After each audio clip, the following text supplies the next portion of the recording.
Hello everyone. Today we're going to be exploring a new system of arithmetic. It's a very useful one in many different ways, and we'll get to see why later. But first, let's explore this problem. What is the 2010th letter in the sequence below? And our sequence goes A, B, C, D, E, D, C, B, A, B, C, D, E, D, C, B, A, and so on and so on. Well, math, any system of math, is about finding patterns. And now, what is the pattern in a sequence? Well, it goes, the first term is A, then we have B, C, this is the third term, D is the fourth term, E is the fifth term, another D is the sixth term, C is the seventh term, B is the eighth term, A is the ninth term, and then what we see is it repeats itself: A, B, C, D, E, D, C, B, A, B, C, D, E, D, C, B, A. It kind of mirrors each other in the pattern. So this would just repeat term 1, term 2, term 3, and so on and so on and so on. So, for example,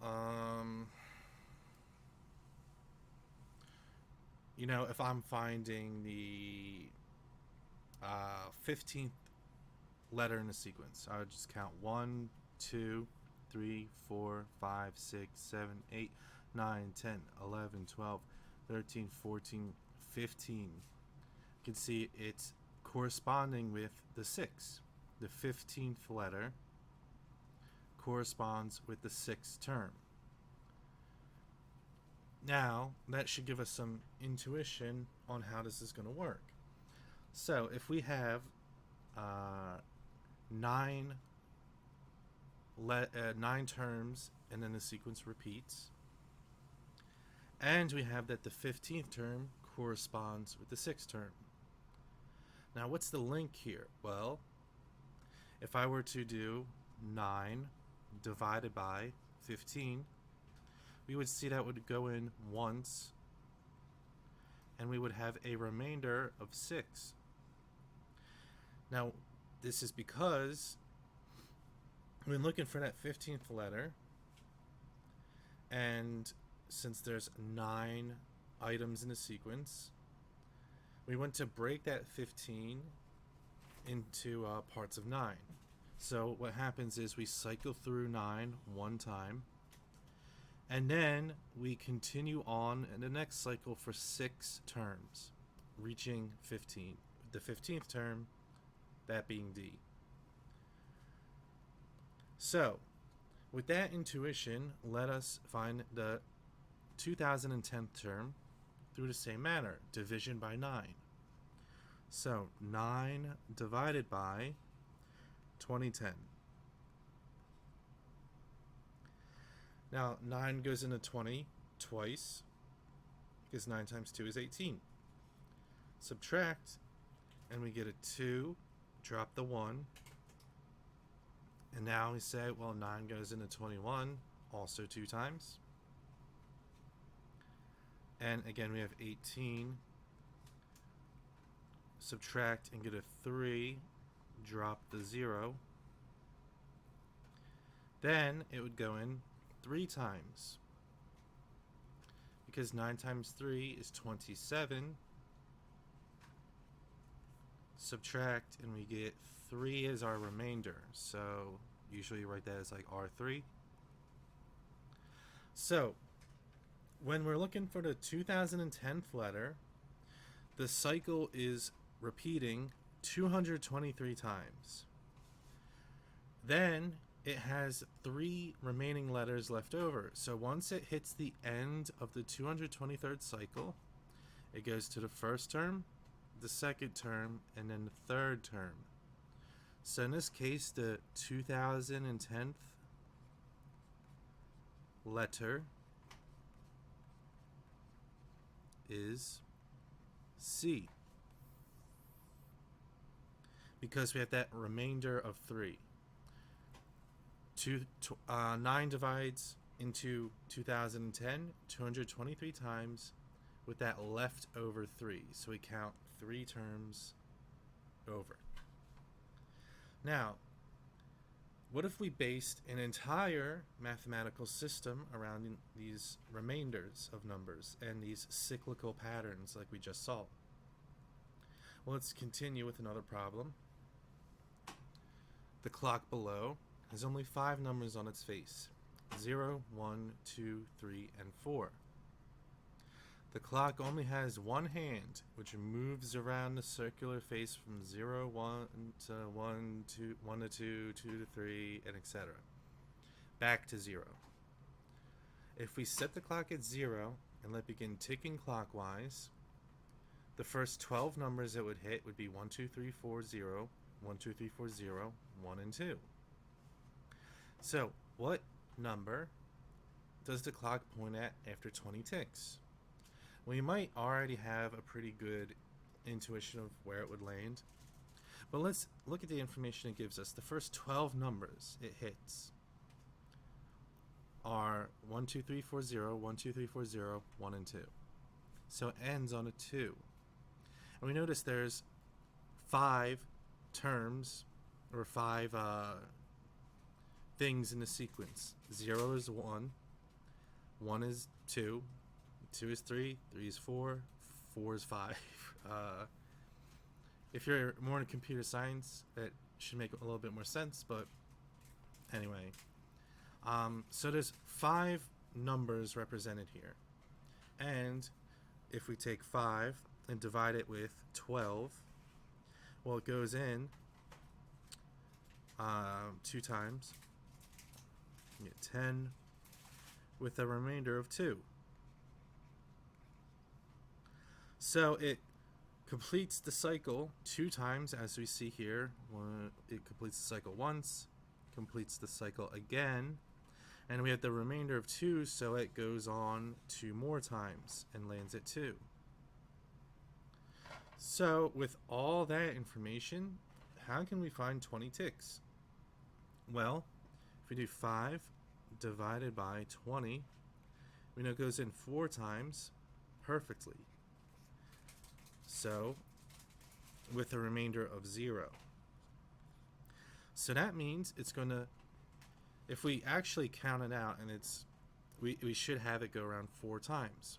1, 2, 3, 4, 5, 6, 7, 8, 9, 10, 11, 12, 13, 14, 15, 16, 17, 18, 19, 20. And when it lands on 20 ticks, we arrive at 0. And we could see how the circular pattern is being constructed. So it lands at 0. Now, the next couple we can kind of deduce, what does it land after 21 ticks? Well, if it lands here on the 20th, then it would just 21 ticks would go over to the 1. 22 ticks would land at 2. 25 ticks. Well, if we have 22 ticks here, then this would be 23, 24, 25, which we could have also figured out because 25 is a multiple of 5 and would have a remainder of 0. 29 ticks. Well, I know 30 is a multiple of 0. I mean multiple of 5. And it would have a remainder of 0. So 1 less than 30 is 29. So if I kind of go back 1, we would land at a 4. And if you weren't quite sure of how to do that, you could always again do 5 divided with 29. We're going 5 times for 25. 29. And have a remainder of 4. So we would go over 1, 2, 3, 4. 30 ticks. 30 is a multiple of 5, so it would land on a 0. 35 is a multiple of 5, so 35 would be 0, so 36 should be a 1. 41 should be a 1 because, again, 40 is a multiple of 5, and 41 is just one more. And now this one might be a little daunting. 593 ticks. Now let's do the division first. So 5 into 593.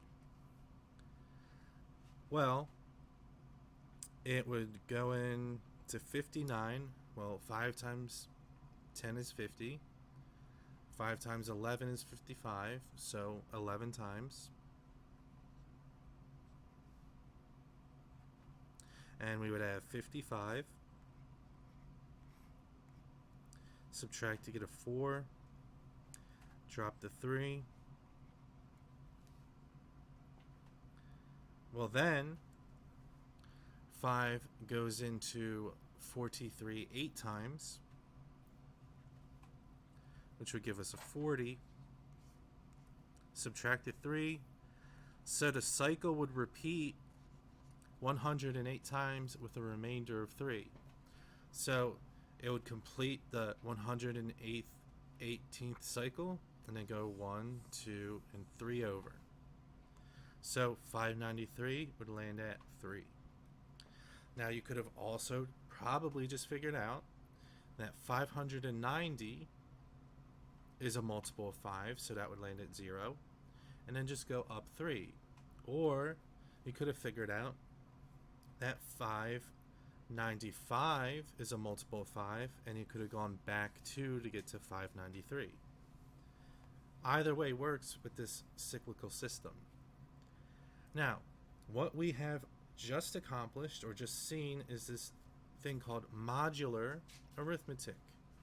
It's an arithmetic system using only the integers, whole numbers, 0, 1, 2, all the way to m-1. When working in this system, we say that we're working in the integers modulo m. The number m is called the modulus of the system. So, in that clock problem, we used 5 integers, 0, 1, 2, 3, and 4. So, this would technically be under the system modulo 5, which we were working with. And we can see how they relate to each other. So, if we stack just the 5 integers we are using in rows and columns, we would have 1, 2, 3, 4, 5 columns, and just extend the rows to match the integers. And then if we looked at our regular integer system, sort them in columns of 5. So 1, 2, 3, 4, 5, 6, 7, 8, 9, 10.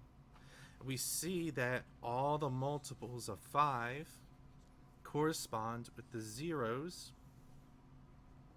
in the other column. And that makes sense because when we were doing the division, all the multiples of 5 had a remainder of 0. And then we have, multiples of 5 plus 1. Like 5 times 0 plus 1 is 1. 5 times 1 plus 1 is 6. All the multiples of 5 plus 1 correspond with 1 in our other column. All the multiples of 5 plus 2, like 5 times 0 plus 2 is 2, 5 times 1 plus 2 is 7, 5 times 2 plus 2 is 12.